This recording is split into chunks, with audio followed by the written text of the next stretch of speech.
Hello everyone, I'm Adam with AEW Maine Treasure Ventures. Today, we are going to check out one of the coolest setups I've ever seen. We are in Appleton, Maine, at my favorite hidden gem in Appleton. We are going to Stone's Auto Truck Service Garage. We are not getting our car fixed, but we are going to check out this amazing hidden treasure. On the second floor, above the garage, is a huge HO model train village. Let's get right up there and check it out. All aboard!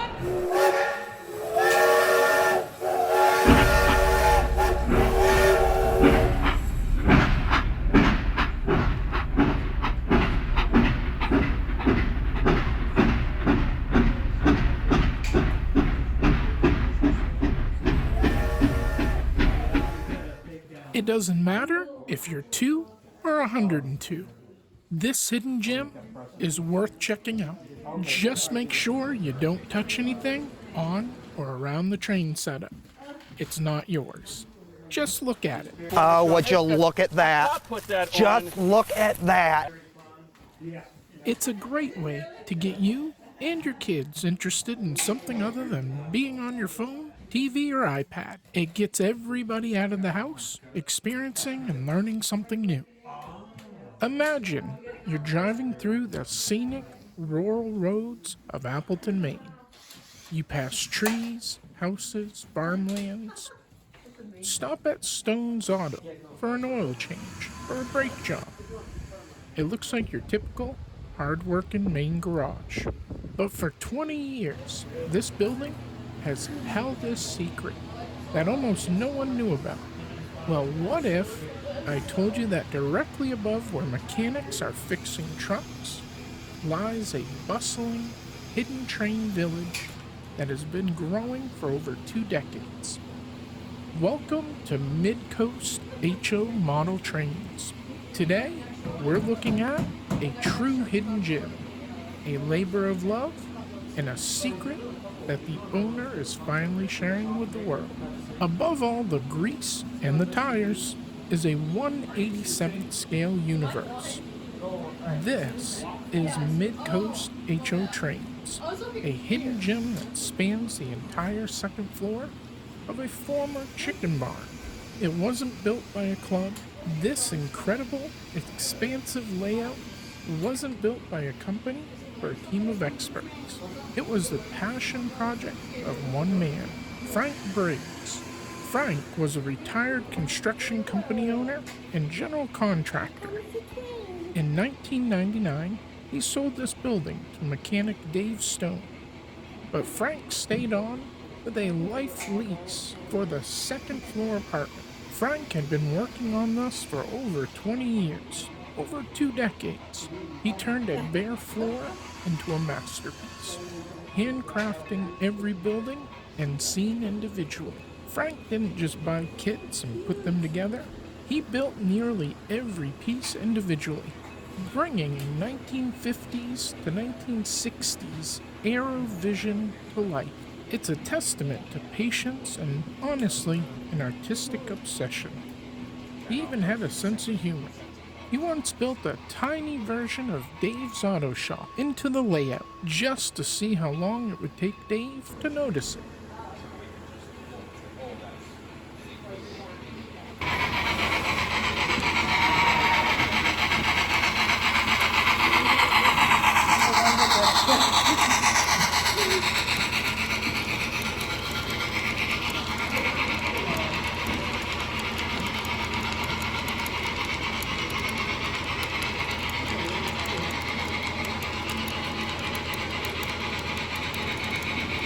While Frank unfortunately just passed away in September 2025 at 81, before he died, he asked Dave a simple question. Do you want to take it over?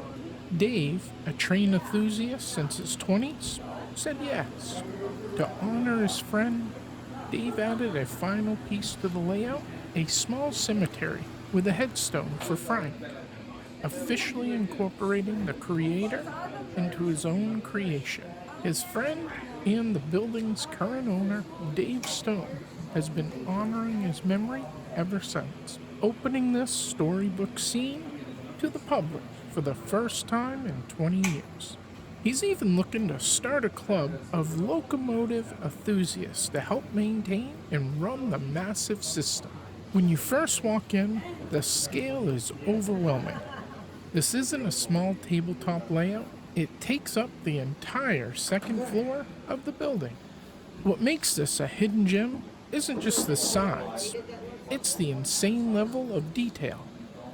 The layout features 82 computerized switches that control the flow of traffic.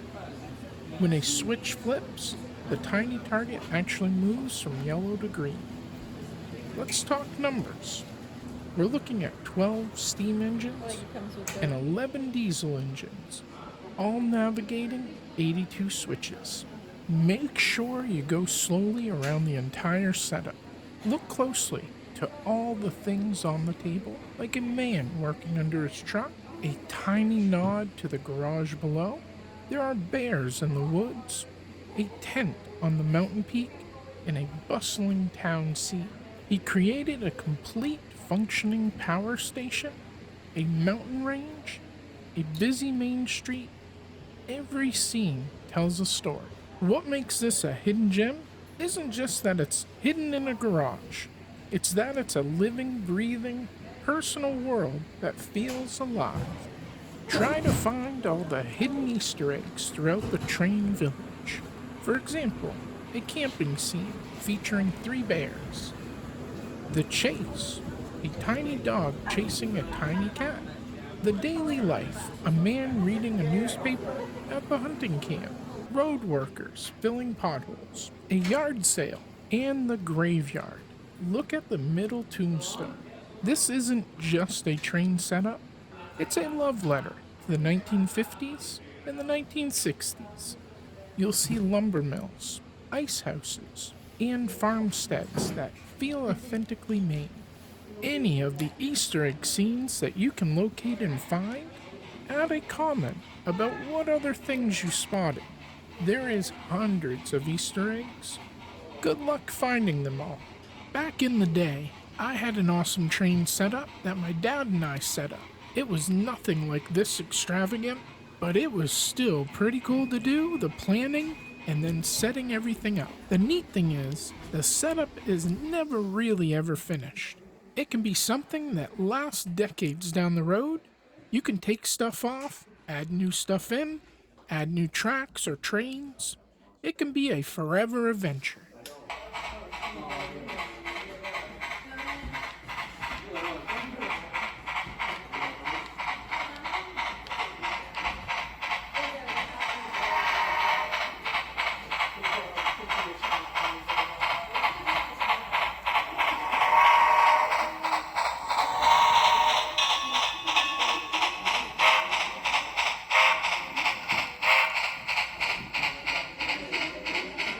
I will put all of their contact information and all their socials down in the description below the video, so you can go check them out for yourselves.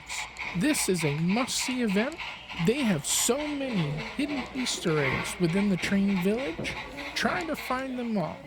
Make sure to follow them on Facebook. If you want to see this for yourself, head to 360 Union Road, Appleton, Maine. It's open to the public every Sunday afternoon from 1 p.m. to 5 p.m. on the second floor of the garage. From the tiniest detail to the longest train, these tracks bring families closer together every Sunday. It's all about creating memories that keep the train rolling down the tracks. The best part of this hobby isn't the trains, it's the magic it brings to the room. Ever wonder what HO actually stands for? It's not just a random acronym, it means half O. Around the 1930s and 40s, as people moved into smaller homes and apartments, the massive O-scale trains popular at the time were just too big and often too expensive. Enter the 1/87th scale, which is essentially half the size of the O scale. It became the perfect space-saving solution that still allowed for incredible detail. Today, HO is the undisputed king of model railroading, making up roughly 2/3 of the market. Because they are 1/87th scale, HO trains run on a 16.5mm gauge track. They are the ultimate middle ground, large enough to have working lights, sound, and fine detailing, yet small enough to fit a complex empire into a spare bedroom. The sheer detail is mind-boggling. It's not just about watching them go in circles. Modern HO displays use digital command control, or DCC, which allows operators to run multiple locomotives on the same track independently, controlling sound, smoke, and lighting.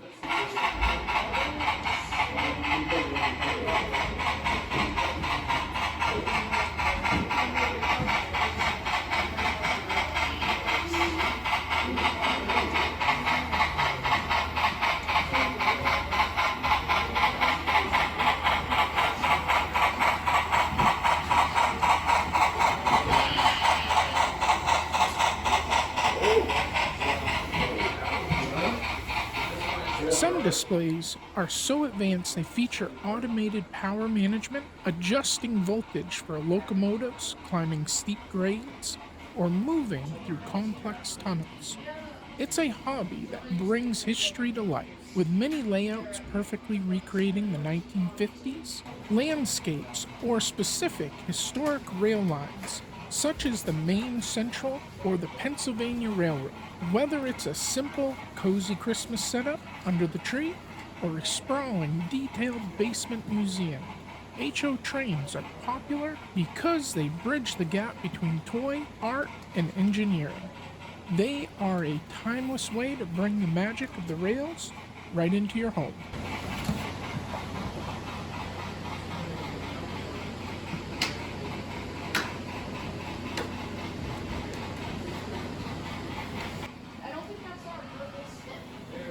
I hope showing off this little world brought a smile to your face. Remember to keep dreaming big. Thank you for taking this journey with me. See you down the tracks. It's not just an amazing hidden gem that you should experience for yourself, and bring the entire family to check out. What was one man's passion can help people find their passion. It's also a reminder that sometimes the most extraordinary things are hidden in the most ordinary places, like right above your local mechanic. Thanks for watching. Until the next adventure, AEWO.